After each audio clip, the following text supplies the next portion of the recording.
अस्सलाम वालेकुम जी। Welcome back. आवाज़ आ रही है आप लोगों को? जी सर, आ रही है।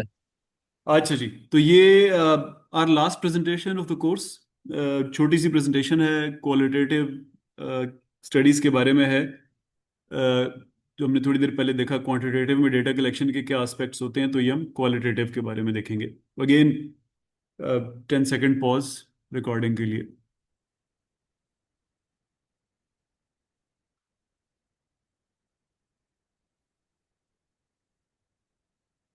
जी वेलकम बैक। हमारा नेक्स्ट टॉपिक और लास्ट टॉपिक इस कोर्स का है data collection in qualitative studies, data collection in qualitative research. It will build upon what we learn in quantitative research, क्योंकि ये इससे आप बहुत सारे पैरेलल्स ड्रॉ कर सकेंगे। हम अपने ओवरऑल स्कीम में देखें तो we are in in the same place and discussing qualitative now instead of quantitative.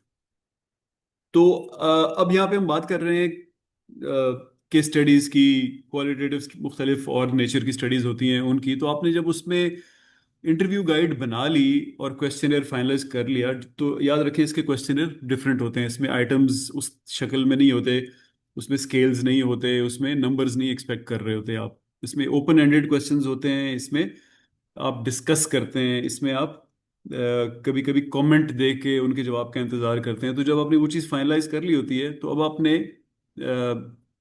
Data gather करना है जो कि आपको इन डेप्थ मीनिंग समझाए उस फिनोमेना का जो आप स्टडी कर रहे होते हैं। तो यहाँ पे आपका फोकस जो है, it is not on instrument design, बल्कि अब ये है कि किससे डेटा लेना है, इन किन कंडीशंस में लेना है, कैसे गैदर करना है। जैसे कि आप किसी से बात कर रहे हैं और वो बीच में पॉज लेता है, तो पॉज का बहुत बड़ा मतलब होता है क्वालिटेटिव स्टडीज में, केस स्टडीज में।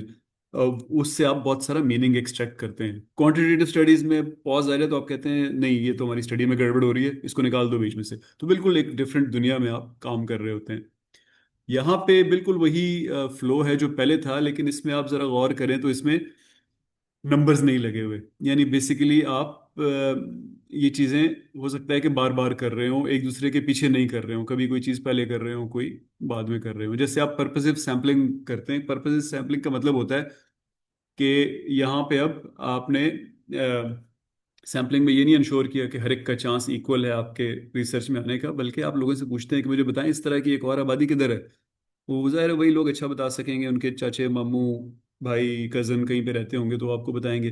तो सिर्फ उन्हीं लोगों का अब चांस होगा आपकी स्टडी में आने का। तो ये पर्पसिव सैम्पलिंग होती है कि आपका एक ग्रेटर पर्पस है, आप उसके हिसाब से सैम्पलिंग कर रहे हैं और उसी हिसाब से आप पार्टिसिपेंट्स को रिक्रूट करते हैं। फिर आपको उनके इन डेप्थ इंटरव्यूज करते हैं, जैसे मैंने आपको बताया कि उसकी शक्ल 1 to 1 होती है, आप उससे बात कर रहे होते हैं, ओपन एंडेड होते हैं, आप उनसे स्पेसिफिक क्वेश्चन नहीं पूछते, बल्कि आप चाहते हैं कि वो बोलें किसी टॉपिक पे और उसके अंदर से आप मीनिंग एक्सट्रैक्ट करें। फिर आप फोकस ग्रुप्स भी कर सकते हैं। फोकस ग्रुप बेसिकली क्या होता है कि 6 से 10 पार्टिसिपेंट्स होते हैं, जिसमें आप एक मॉडरेटर की तरह काम करते हैं और आप उनके व्यूज जानना चाहते हैं, उनके ग्रुप डायनामिक्स समझना चाहते हैं किसी चीज़ के बारे में। फिर इसमें पार्टिसिपेंट ऑब्जर्वेशंस आती हैं कि आप चुप करके देखते रहें, बस आपने कुछ भी नहीं करना, किसी से कुछ पूछना भी नहीं है कुछ, आप खाली शॉप फ्लोर के एक कोने में बैठ जाएं और देखते रहें कि मजदूर कैसे काम करते हैं, वर्कर्स कैसे काम करते हैं, उनको पसीना आता है तो कैसे बिहेव करते हैं। किसी चीज़ को गौर से देखना पड़े तो कौन ऐसे आंखें चुंधिया के देखता है, कौन नॉर्मल तरीके से देखता है, कौन चश्मा लगाता है। जो चुंधिया के देखता है उसके पीछे दीवार का रंग कैसा है, उस रंग को चेंज करने से क्या उसकी प्रोडक्टिविटी बढ़ेगी। इस तरह बहुत सारी चीज़ें आप खाली ऑब्जर्व कर रहे होते हैं। और फिर साथ ही साथ डॉक्यूमेंट एनालिसिस भी इसमें, जिस तरह पिछले स्टडीज में गवर्नमेंट के डॉक्यूमेंट्स वगैरह थे, तो उस तरह यहाँ पे भी डॉक्यूमेंट एनालिसिस जरूरी होता है। यहाँ पे डॉक्यूमेंट शायद और नेचर की होंगी, एक दूसरे को किसी ने खत लिखा होगा, कोई सोशल मीडिया पे पोस्ट की होगी वगैरह वगैरह। तो इसमें कुछ प्रैक्टिकल कंसिडरेशंस, जैसे हमने बात कर ली कि एनवायरनमेंट जो है वो बहुत ज़्यादा मैटर करती है। कोई बंदा अंडर थ्रेट है तो वो चाहेगा कि वो कंफर्टेबल होके प्राइवेट सेटिंग्स में आपसे बात करे, जहाँ पे डिस्ट्रैक्शंस ना हो, इंटरप्शंस ना हो। इसी तरह इक्विपमेंट आप क्या इस्तेमाल करेंगे जिसमें आपके पास बैकअप ज़रूरी है, क्योंकि आप सारी चीज़ नहीं समझ सकते, तो लोग नॉर्मली रिकॉर्ड करते हैं क्वालिटेटिव स्टडीज़ को। फिर एथिक्स के बारे में हमने काफ़ी बात कर ली कि उसका बहुत ख्याल रखना है कॉन्फिडेंशियलिटी का, उसको 100% यकीन होना चाहिए। उस स्टडी को आप किस तरह इस्तेमाल करेंगे उसको क्लियर पता होना चाहिए, और उसको वॉलेंटरी आपकी रिसर्च में आया है वो, और जब मर्जी चाहे वो आए, निकल जाए। इसके एक्टिविटीज, आप एक बार आपने डेटा कलेक्ट कर लिया तो क्या होती है कि सबसे पहले आप ट्रांसक्रिप्शन करते हैं। ट्रांसक्रिप्शन का मतलब होता है जो आपने डेटा इकट्ठा किया उसको मे बी उसकी रिकॉर्डिंग्स को टेक्स्ट में कन्वर्ट करें, मे बी टेक्स्ट को रिकॉर्डिंग में कन्वर्ट करें। इस तरह जैसे लिखा may include notes on pauses, laughter और एम्फेसिस, इस तरह की डिटेल्स होती हैं उसमें। फिर आप डेटा मैनेजमेंट करते हैं। डेटा मैनेजमेंट का मतलब है कि मेरे नोट्स यहाँ पे पड़े हैं, मेरी रिकॉर्डिंग यहाँ पे पड़ी है, इसको मैंने ऑर्गेनाइज कर लिया है। फिर कभी कभी आपको कोडिंग करनी पड़ती है कि लोगों के नाम ना आए उसमें, वो जगह ना समझ आए, तो वो बंदे के नाम की जगह 45 या कुछ इस तरह लिख दिया, जगह की जगह ABC लिख दिया। फिर डेटा फेमिलराइजेशन, आप क्योंकि इसमें बहुत ज़्यादा डेटा इकट्ठा हो जाता है और रफ शक्ल में होता है अपेरेंटली, तो फिर उसकी फेमिलराइजेशन भी आपके लिए बहुत ज़रूरी होती है कि आपको अच्छी तरह पता हो कि कौन सी चीज़ किस जगह। उसमें आप हाईलाइटिंग इस्तेमाल कर सकते हैं, थीम्स बना सकते हैं कि जैसे तनख्वाह मिलने के बाद के डेटा ये इस तरफ पड़े हैं और इसमें इन कलर में मैंने हाईलाइट किया हुआ है। जैसे इलेक्शन में वोट डालने से पहले लोगों के जज्बात क्या होते हैं, वो यहाँ पे मैं इस जगह पे बता रहा हूँ। फलाने एबटाबाद वालों के ये वाले हैं, पिंडी वालों के ये वाले हैं, एंड सो ऑन, जो आपके कॉन्टेक्स्ट पे डिपेंड करता है। टिप्स क्या हैं जी? बी फ्लेक्सिबल, पार्टिसिपेंट्स को लीड करने दें, उनको बताने दें कि वो क्या बताते हैं, आप अपनी बात थोड़ी देर बाद भी कर सकते हैं। बी रिफ्लेक्सिव, यानी रिफ्लेक्ट करें अपनी चीज़ों पे, जर्नलिंग करें, लिखें चीज़ें, देखें आपने कोई बात की तो क्यों की थी, नेक्स्ट टाइम क्या उसको करना चाहिए नहीं करना चाहिए। और फॉलोअप भी करें। अगर आपको घर आके रिफ्लेक्शन करके पता लगता है कि ये चीज़ मुझे दोबारा कर लेनी चाहिए थी, तो मे बी एक सेशन, सेकंड सेशन भी आप शेड्यूल करें उनके साथ। तो चेकलिस्ट यहाँ पे क्या है? Consent, interview guide, recording devices, backup equipment, location कैसी होनी चाहिए, आपके पास नोटपैड, पेंसिल्स, जो भी रिकॉर्डर्स वगैरह आप इस्तेमाल कर रहे हैं होने चाहिए। और एक चीज़ होती है डेमोग्राफिक शीट, जिसमें आप उन पार्टिसिपेंट्स की या उस एरिया की डिटेल्स डेमोग्राफी के सेंस में लिखते हैं। तो वो अलग अगर बनाने की ज़रूरत है तो वो भी बनी होनी चाहिए आपकी। अब फाइनल थॉट में लिखा हुआ है कि qualitative data collection is as much of an art as it is a method. यानी इस मेथड के मेथडोलॉजी के साथ साथ इसके अंदर एक आपकी विजडम की भी बड़ी ज़रूरत होती है। It requires you to be empathetic, empathy से निकला है, यानी दूसरों को समझना, उनके प्रॉब्लम्स को समझना, अटेंटिव, उनकी बात गौर से सुनना, ये नहीं कि आपने उनको कुछ ज़रूरी बताना है, और अडॉप्टेबल, कोई चीज़ चेंज होती है तो अपनी चीज़, आप अगर इंटरव्यू गाइड भी लेके गए हुए हैं कोई मसला नहीं, चेंज कर दें उसको। आपने प्लान बनाया हुआ था ये 6 क्वेश्चन, कोई मसला नहीं, चेंज कर दें, क्योंकि अब आप जो ट्रूथ आप जानना चाह रहे हैं, it is leading you toward something else. While the questionnaire serves as a guide, the real richness comes from allowing conversations to unfold naturally, observing beyond words and capturing the nuance of human experiences. तो ये था जी हमारा आखिरी topic, data collection in qualitative studies. तो आपका इसके बारे में कोई सवाल है तो बताएं, वरना we move on to Minitab. Usman, sir इसमें क्वालिटेटिव स्टडीज बताओ। जी जी, बोले बोले। अच्छा सर, मैं उसमें क्वालिटेटिव, असल में मेरा जो चल रही है रिसर्च वगैरह पेपर में अभी कर रहा था, क्वालिटेटिव नेचर का था, तो उसके अंदर फिर ये मैथमेटिकल इक्वेशन या स्टैटिस्टिकल एनालिसिस भी आ सकता है, जैसे कुछ हम जो सर्वेज हैं या उसके कोई हम पैरामीटर्स, हाँ जैसे बिल्कुल मेरा बिल्कुल। 6th जनरेशन के ऊपर है। हमारी मिक्स मेथड स्टडी जो होती है ना, उसका मतलब यही होता है कि इसके कुछ पार्ट्स क्वालिटेटिव होंगे, कुछ क्वांटिटेटिव होंगे। क्योंकि वो इसी तरह जब हाइपोथेसिस उसके डिफाइन किए थे मैंने, तो उसके अंदर वो लीनियर रिग्रेशन मेथड उससे कोरिलेट हो रहा था, कि उसमें मस्ट था कि उसके अंदर हम उसकी मैथमेटिकल इक्वेशन ठीक है डिफाइन करें। बिल्कुल। तो उस सिलसिले में मेरे जहन में आ रहा था कि ये शायद आगे इस पे भी स्टैटिस्टिकल एनालिसिस भी शायद रन करना पड़े उस पे। बिल्कुल बिल्कुल, वो मिक्स मेथड स्टडी है, इसका मतलब है आपकी ना। जी जी ठीक है, जी। ठीक है, बिल्कुल करें। ओके। ठीक है जी, तो we move on to our last activity, which is Minitab. तो मैं मिनी टैब खोलता हूँ। मिनी टैब जो है थोड़ा सा रिलेटिवली कॉम्प्लेक्स और डिटेल्ड सॉफ्टवेयर है। तो आई वुड सजेस्ट कि आपके पास है तो आप फिलहाल प्रैक्टिस ना करें, यानी मेरे साथ साथ प्रैक्टिस ना करें, वो इट कुछ में खास लर्निंग नहीं होगी। आप मेरी चीज़ को गौर से सुन लें जो मैं कह रहा हूँ, और बाद में अपने टाइम पे उसको प्रैक्टिस करें। तो मैं आपसे अपनी स्क्रीन शेयर कर लूँ कि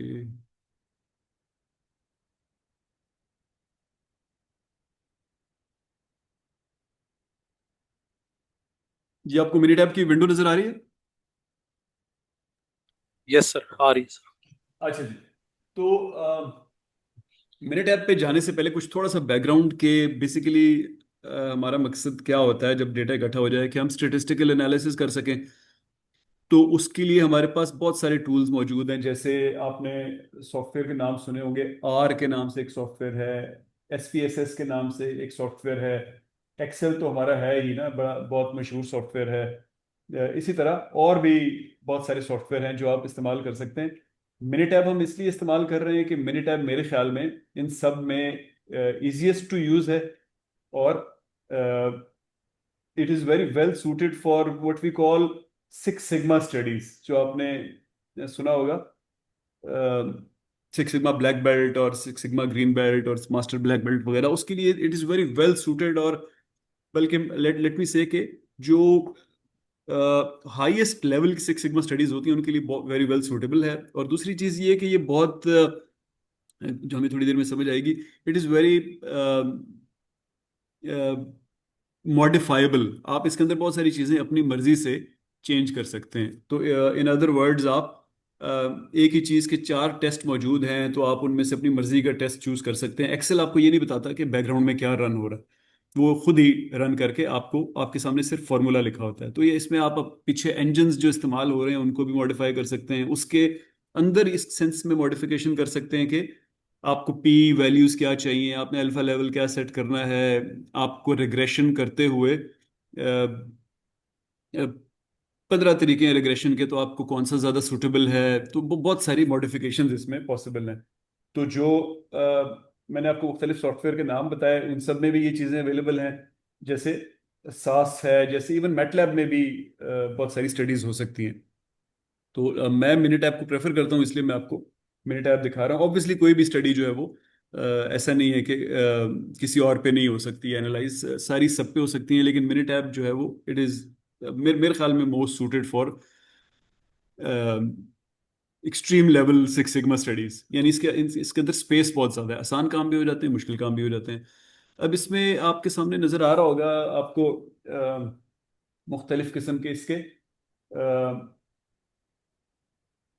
पैनल्स कह लें। सबसे ऊपर जो है जहाँ फाइल एडिट डेटा वगैरह लिखा हुआ है, ये स्टैंडर्ड चीज़ें हैं जो आपको तमाम सॉफ्टवेयर में नज़र आती हैं, इसको हम टूल बार कहते हैं। फिर इसके नीचे, सॉरी, इसके नीचे जो ये शक्ल शक्ल सी बनी हुई टूल बार है, ऊपर उसके कह लें कि टैब्स होते हैं मुख्तलिफ किस्म के जिसमें बहुत सारी ऑप्शंस होती हैं। फिर आपको नीचे दो विंडोज नज़र आ रही हैं, एक एक्सेल की तरह की है जिसमें रोज एंड कॉलम्स हैं, और ऊपर फिर आपको एक सेशन विंडो नज़र आ रही है जो जिसमें आप मुख्तलिफ नोट्स लिख सकते हैं। वो आपको बताती है कि क्या हो रहा है, वो आपके ग्राफ्स आप जो जनरेट कर रहे हैं या डेटा जनरेट कर रहे हैं उसमें स्टोर होते रहते हैं। अब कोई भी स्टेटिस्टिकल सॉफ्टवेयर यूज़ करने से पहले ना आपके जहन में एक चीज़ क्लियर होनी चाहिए कि आप ईदर ऑफ द टू काम कर रहे होते हैं। नंबर एक, या आप डिस्क्रिप्टिव एनालिसिस कर रहे होते हैं, नंबर टू, या आप इन्फ्रेंशियल एनालिसिस कर रहे होते हैं। डिस्क्रिप्टिव का मतलब होता है कि आपके पास सारी की सारी पॉपुलेशन का डेटा मौजूद है और आप उसकी कोई डिस्क्रिप्शन देखना चाहते हैं। अब मैं आपके साथ ना मैं आपको एक जो ये चीज़ दिखाने लगा हूँ इसको आप जितना ज़्यादा इस्तेमाल हो सकता है ज़रूर करें। बल्कि पहले मैं आपसे स्क्रीन शेयर कर लूँ अपनी, ताकि आपको नज़र आता रहे।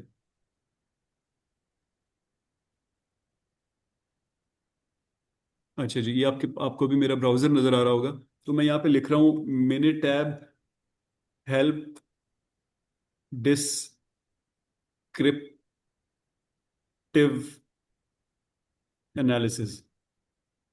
अब यहाँ पे थोड़ा नीचे आए आपको, तो आपको ये मिनिटैब वाले खुद ये support.minitab.com पे हर चीज की प्रैक्टिकल एग्जाम्पल दी हुई है, और एक फाइल भी दी हुई है कि डाउनलोड कर लें और इसके ऊपर ये वाले टेस्ट प्रैक्टिस करें। तो इस सेंस में Minitab is the best statistical software available के हर स्टेप के लिए इन्होंने, हर टेस्ट के लिए, हर एनालिसिस के लिए स्टेप बाय स्टेप गाइड दी हुई है। तो मैं आप किसी एक को क्लिक कर रहा हूँ आपको दिखाने के लिए कि देखें कैसे लेके चलते हैं आपको, बिल्कुल आपकी उंगली पकड़ के। ये यहाँ पे अब हमारे पास लिखा है example of display descriptive statistics. अब इसमें लेफ्ट साइड पे देखें ओवरव्यू, ये चीज होती है कि यार डिस्क्रिप्टिव स्टैटिस्टिक्स। फिर लिखा हुआ है डेटा कंसिडरेशंस, जो मैंने आपको थोड़ी देर पहले बताई बात। फिर एक एग्जाम्पल है, इसने आपको करके दिखाई हुई है। अब देखें यहाँ लिखा हुआ है open the sample data cap torque dot M X W, यानी आप इसको डाउनलोड भी कर सकते हैं और आप खुद प्रैक्टिस कर सकते हैं। फिर ये आपको एक एक स्टेप करके बता रहा है और सामने डिस्प्ले भी दिया हुआ है कि तुम्हें ये चीज नजर आ रही होगी। ठीक है जी। तो हम इसमें से कोई इस फाइल को मैं अभी आपके सामने डाउनलोड कर रहा हूँ।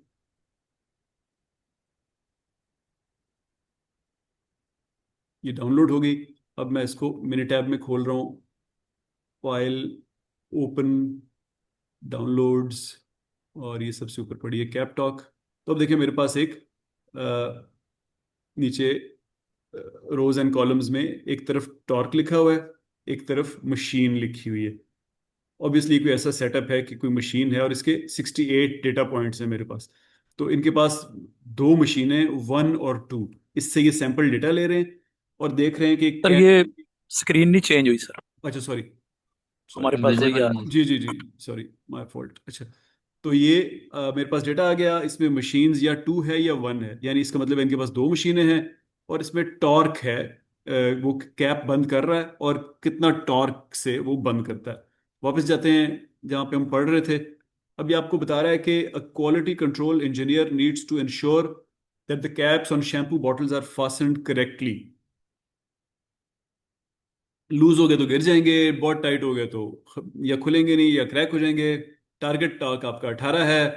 68 बोतलों का टॉर्क कलेक्ट किया और आप देखना ये चाह रहे हैं कि ओवरऑल इसकी क्या सिचुएशन है। तो ये कह रहा है जी कि choose stats basic statistics display. अब ये हमें बार बार आना जरा मुश्किल होगा तो मैं खुद ही अब करना शुरू कर देता हूँ, आप अपने प्रैक्टिस में इसको जैसे भी चेंज करना चाहें कर लीजिएगा। तो मैं अब यहाँ पे स्टैट्स में, बेसिक स्टेटिस्टिक्स में, डिस्प्ले डिस्क्रिप्टिव स्टेटिस्टिक्स में जा रहा हूँ। और अब ये मुझसे पूछ रहा है कि वेरिएबल्स कौन से हैं आप बताएं। तो मैं इसको बता रहा हूँ कि मेरे ये C1 और C2 वेरिएबल्स हैं। इनको मैंने सिलेक्ट करके आगे भेज दिया और इनको मैं डबल क्लिक करता तो भी आगे चले जाते। फिर स्टेटिस्टिक्स में ये पूछ रहा है कि बताएं क्या क्या चाहिए। मीन चाहिए, स्टैंडर्ड एरर ऑफ मीन चाहिए, स्टैंडर्ड डेविएशन चाहिए, वेरिएंस चाहिए, कोफिशिएंट ऑफ, जो ये एक ढेर सारे स्टेटिस्टिक्स हैं जो आप इसमें ला सकते हैं। तो मैं कुछ एक आध ऐड करके और इसको ओके करता हूँ।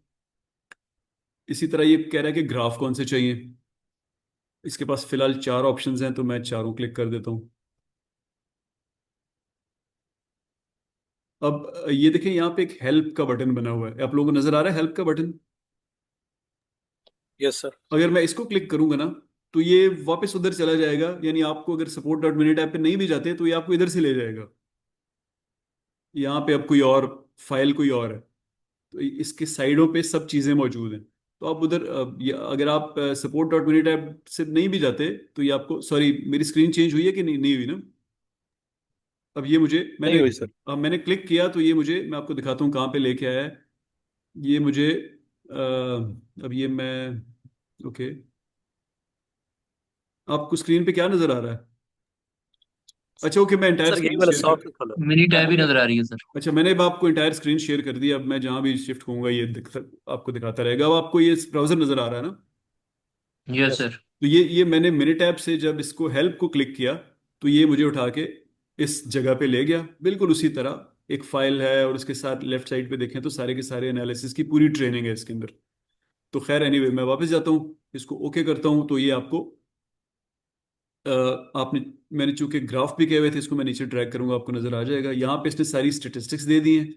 अब नॉर्मली आप थोड़ा प्रैक्टिस करते हैं ना, आप एक दो महीने किसी स्टडी में अंदर जाते हैं तो आपको ये चीज़ ज़्यादा आसान लगती है, ये नंबर्स नज़र आने, क्योंकि इसमें चीज़ें क्लियरली नज़र आती हैं। लेकिन ऑब्वियसली आप शुरू शुरू में आपको ये चीज़ें ज़रा अट्रैक्टिव भी नज़र आती हैं जो तस्वीरें होती हैं, और ज़्यादा डिस्क्रिप्टिव भी नज़र आती हैं। तो देखें, इसने हिस्टोग्राम बता दिया कि आपकी स्क्यूड स्टडी है। ज़्यादातर जो हाई वैल्यू की चीज़ें चीज़ें वो लेफ्ट साइड पे आपको नज़र आ रही हैं, लो वैल्यू वाली लेफ्ट साइड पे नज़र आ रही हैं, ज़्यादा टॉक वाली राइट साइड पे नज़र आ रही हैं। मशीन वन जो है वो ज़्यादा टॉक, उसकी ज़्यादा मेरे पास नंबर्स हैं, मशीन टू के कम है। इसी तरह नॉर्मल कर्व में वो बता रहा है कि स्क्यूड है राइट साइड पे आपकी स्टडी। इसी तरह बहुत सारे और प्लॉट्स हैं। ये जो आपका इंडिविजुअल वैल्यू प्लॉट भी आपको तकरीबन ऊपर नॉर्मल वाली चीज़ बता रहा है। ये जो ये वाला क्वार्टाइल्स वाला बॉक्स प्लॉट है, ये आपको बता रहा है कि ज़्यादातर स्टडीज़ ऊपर हैं, मीन काफ़ी नीचे है, मीन सेंटर में नहीं, सॉरी, मिडिल वैल्यू जो है वो नीचे है, वो सेंटर में नहीं है। इस तरह ये आपको बहुत सारी चीज़ें दिखा देता है। अब मैं इसको बंद करके आपको बताता हूँ कि इसमें और क्या क्या टेस्ट हैं। बल्कि मैं नई शीट इसमें आपके सामने क्विकली खोलता हूँ, न्यू वर्कशीट। और फर्ज करें आपकी क्लास है ना, और आप बहुत सारे स्टूडेंट्स हैं। तो C1 में मैं स्टूडेंट्स लिख देता हूँ, और यहाँ लिख देता हूँ marks, marks quiz 1, marks quiz 2, और मार्क्स क्विज 3। और स्टूडेंट्स हैं ABCDEF। थोड़ा सा ऊपर कर दूं ताकि आपको मिनी टैब नजर आ रहा है ना? यस सर, आ रहा यस सर। यहाँ पे मैं आप लोगों के 10 में से रैंडम मार्क्स लिखना शुरू कर देता हूँ। 6, 5, 4, 7, 9, 2। इसी तरह 2, 3, 7, 9, 8, 1। इसी तरह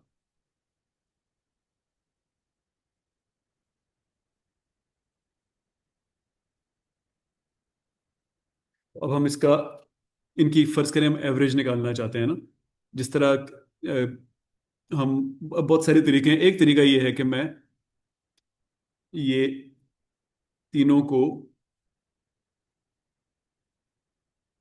मेरा जो रिजल्ट है उसका नाम एवरेज होगा, और एक्सप्रेशन होगी AVG is equal to C2 plus C3 plus C4, जिस तरह एक्सेल करता है एग्जैक्टली ना, डिवाइडेड बाय 3। अब यहाँ पे देखें बहुत सारे फंक्शंस भी हैं ना, तो मैं फिलहाल फंक्शंस में जाने के बजाय आपको, अब ये आपको बता देता है कि यहाँ पे कोई प्रॉब्लम है। प्रॉब्लम क्या है? अनडिफाइंड वैल्यू इलीगल कॉलम और स्टोर्ड कांस्टेंट इन एक्सप्रेशन। यानी आपने अपने, ये मैंने वाइट वाला दबा रहा हूँ तो वही विंडो दोबारा खुल जाएगी, इसके अंदर कोई मैंने कांस्टेंट स्टोर कर दिया है।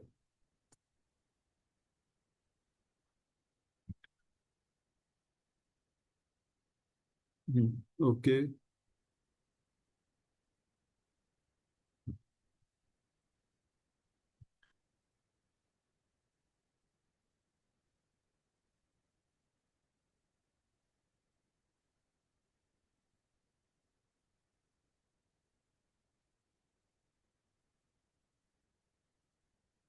इसको एक और तरीका मेरे पास ये है कि मैं इनको सम कर लूं। इसमें ये तीन वेरिएबल ले आऊं, और इसको कहूं कि C5 में मुझे इस इनका सम बता दे। इसको एवरेज, तो ये मुझे आ, हम्म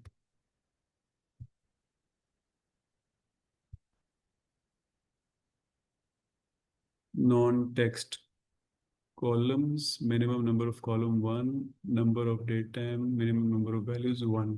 ओके।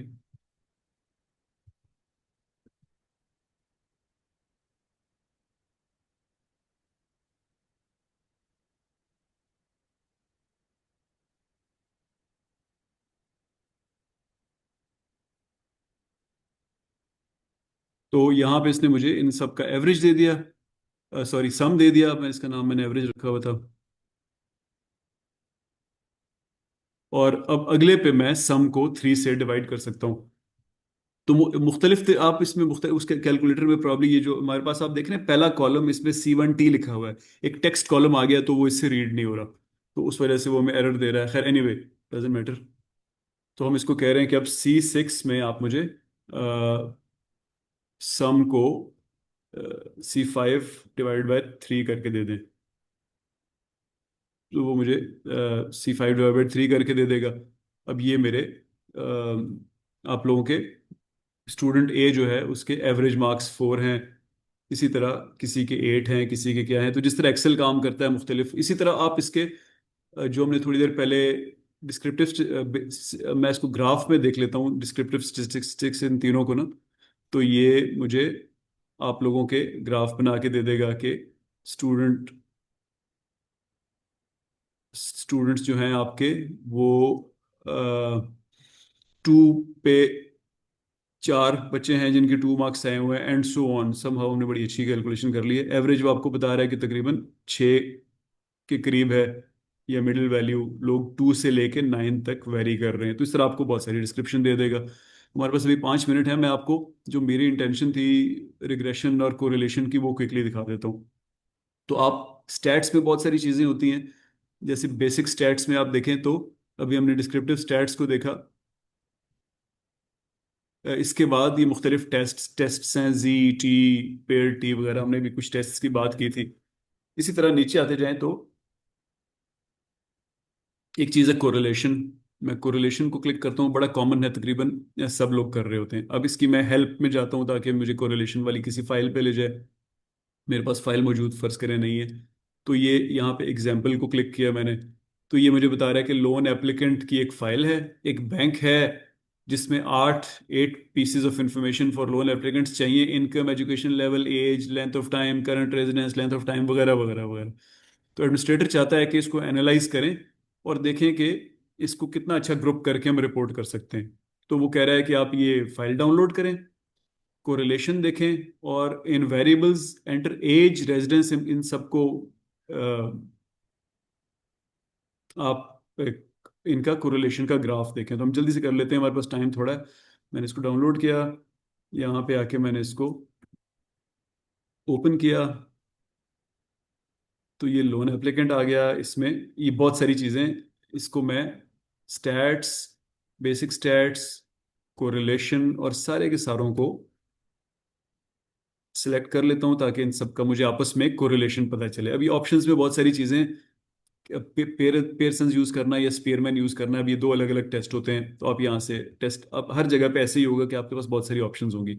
अगर आप इसकी भी हेल्प चाहते हैं, पियर्सन क्या चीज़ है, तो इस हेल्प को दबा दें, ये आपको उसके बारे में बता देगा। फिर इसी तरह ग्राफ्स आपको कौन कौन से चाहिए, ये मैट्रिक्स प्लॉट बनाने लगा है।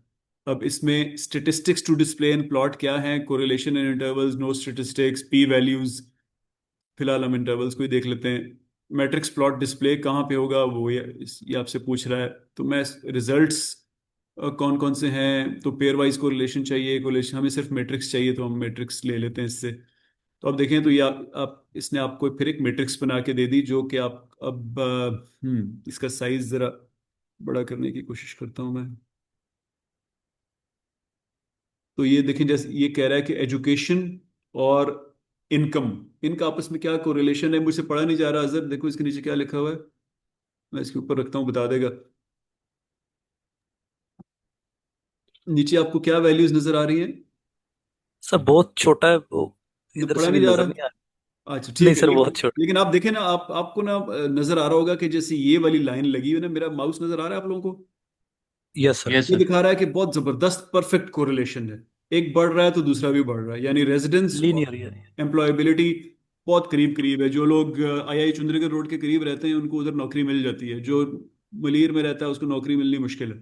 इधर ये बता रहे हैं कि एजुकेशन का ज़्यादातर चीज़ों से कोई डायरेक्ट रिलेशनशिप नहीं है, यहाँ पे फिर अच्छे कोरिलेशन है इन इन सब में। अब इसके, चूंकि हमने इससे खाली पी वैल्यू नहीं मांगी थी तो इसने खाली कोरिलेशन की वैल्यू दे दी। कोरिलेशन आप लोगों को आई होप पता होगा स्टैट्स से कि 0 और 1 के दरमियान होता है और 1 के करीब की वैल्यूज बहुत स्ट्रांग होती हैं। तो रेजिडेंस और एम्प्लॉयबिलिटी 0.9 है एंड सो ऑन, कुछ का बिल्कुल भी नहीं है, उल्टा चल रहा है।